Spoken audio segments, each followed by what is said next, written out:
Boa tarde, crianças. Nós vamos começar agora a nossa aula de Geografia. Quero que vocês abram o livro, por favor, na página 134. O título de hoje é As diversidades culturais e étnicas típicas de cada região. Vamos começar? Como é possível ver no mapa a seguir, os estados brasileiros podem ser agrupados por regiões, e as regiões são 5 no total. Olha o mapa aqui, gente. Brasil, divisão regional. Então, as regiões estão divididas por cores, olha aqui na legenda. E aí tem o nome, gente, ó, de cada estado que compõe as regiões e também as capitais de cada estado.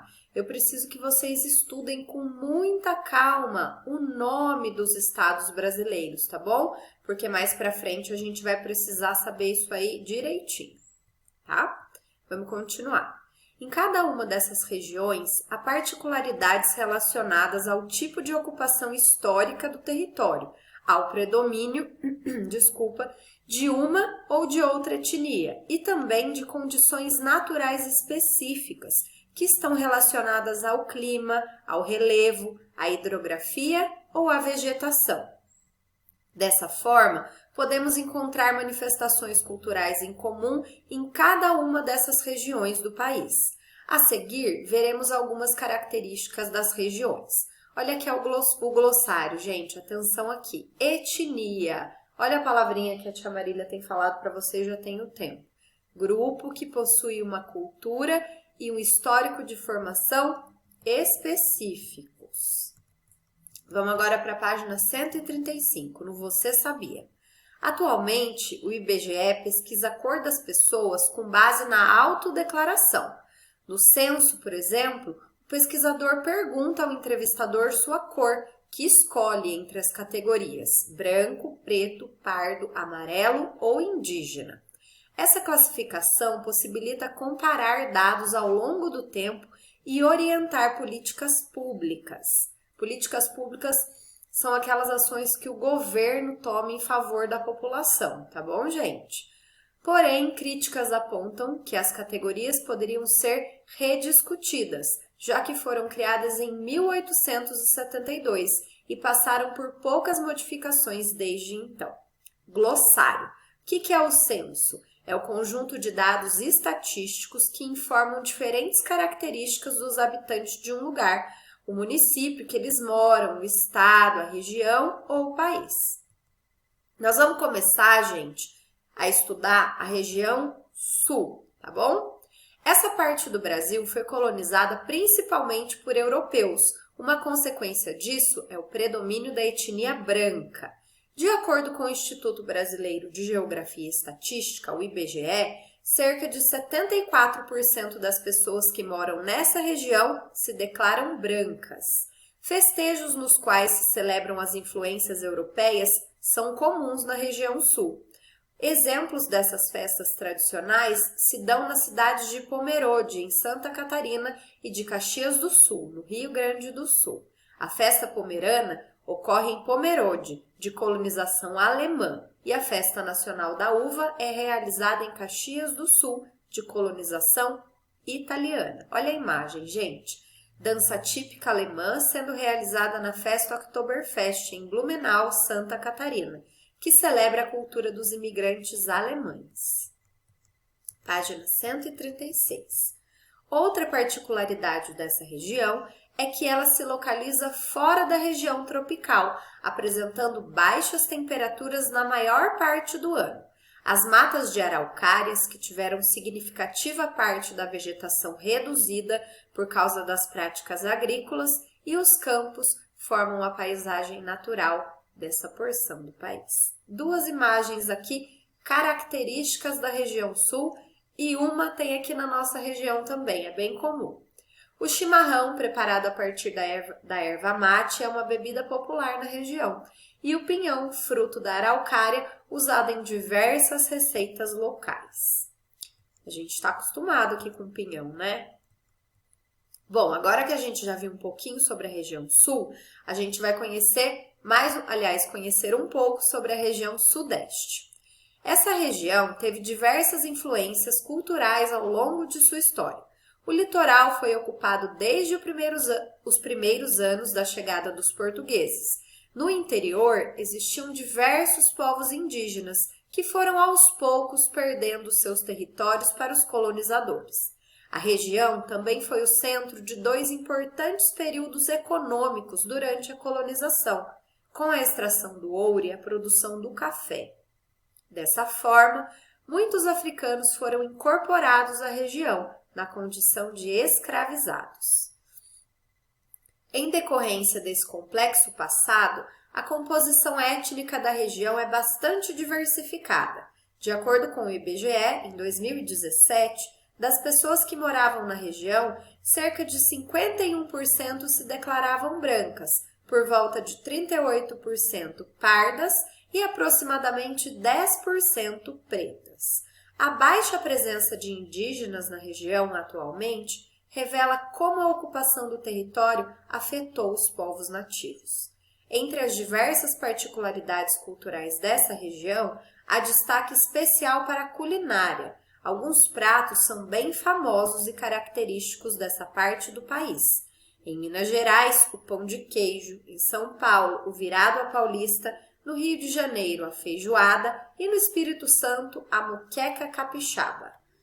Dois exemplos aqui, ó, das comidinhas. Pão de queijo, característico aqui de Minas Gerais, né? E a moqueca capixaba, que é característica lá do Espírito Santo. É uma comida típica de lá. Vamos agora para a página 137. A culinária dessa região teve influência dos imigrantes. A moqueca, por exemplo, é um prato de origem angolana e o pão de queijo tem influência portuguesa e indígena. Contudo, é importante perceber que, além dos imigrantes, a criação dessas receitas está vinculada também a particularidades naturais da região, que facilitam a obtenção de alguns itens, como o leite e a mandioca, no caso de Minas Gerais, ou os pescados, no caso do Espírito Santo. Bom, então a gente viu que diferente da região sul, que tem a predominância de colonizadores europeus, que tem a pele branca, a região sudeste ela é mais diversificada, porque desde o início da colonização já chegaram povos aqui. Primeiro os portugueses, depois vieram os escravos e depois outros povos também da Europa. Com isso, a cultura do Sudeste ela é muito rica, ela é muito diversa. Se a cultura é assim, a culinária também é assim. Lembrando, gente, das particularidades de cada região. Então, cada região ela tem uma coisa diferente para trazer para nós, tá bom? Curiosidade, você sabia? Culinária caiçara. Caiçara é um termo usado para definir os habitantes do litoral. Desde o norte do estado do Paraná, nos arredores de Superagui, em Guaraqueçaba, em todo o litoral do estado de São Paulo e até o Cabo de São Tomé, Campos dos Goitacazes, no estado do Rio de Janeiro. Locais originários das nações Tupiniquim ao sul, ao sul e Tupinambá ao norte. A história da culinária caiçara começa com os índios que aqui viviam na época do descobrimento. Os donos verdadeiros dessa terra, sua cultura... Os donos verdadeiros dessa terra. Sua cultura rica deu origem a uma cozinha simples e muito saborosa, com ingredientes frescos como o pescado, as raízes e os vegetais que plantavam em suas roças, costume até hoje preservado. Hoje em dia, os índios originais se foram. Muitos foram extintos, outros migraram para outras regiões com a violência da colonização. Contudo, ficaram os costumes, e isto inclui a cozinha indígena, hoje pulsando nos pratos da cozinha caiçara. Raízes deliciosas como a mandioca, mandioquinha, cará ou inhame, frutos como caju, pratos como moqueca, cujo nome vem de moquém, farinha de mandioca branca ou torrada, enfim, para todos os pratos caiçaras, sempre há aquele toque indígena inconfundível. Atividades. Número 1. Analise o mapa da página 134, que é aquele que eu te pedi para vocês prestarem bastante atenção e marque um X na região brasileira na qual você mora, tá bom? Número 2. Dos exemplos citados como típicos da culinária do Sul e do Sudeste, você já experimentou algum? Vocês vão responder aqui para ti, tá bom? Número 3. Leia o texto a seguir que aborda a questão da origem do pão de queijo. Não se sabe ao certo a origem desta quitanda mineira. Acredita-se que sua origem é do século XVIII e começou na região sul de Minas. Há quem diga que a origem é na região do Cerro, na Serra do Espinhaço. A única certeza é que o pão de queijo é criação genuinamente mineira. Os portugueses que aqui viviam careciam de uma alimentação melhor, necessitavam de pão e outros alimentos que consumiam na Europa. Mas, para fazer o pão, não tinha trigo aqui naquela época.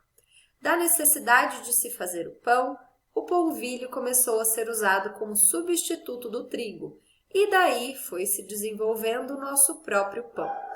Diferente do que era comido na Europa, mas era pão.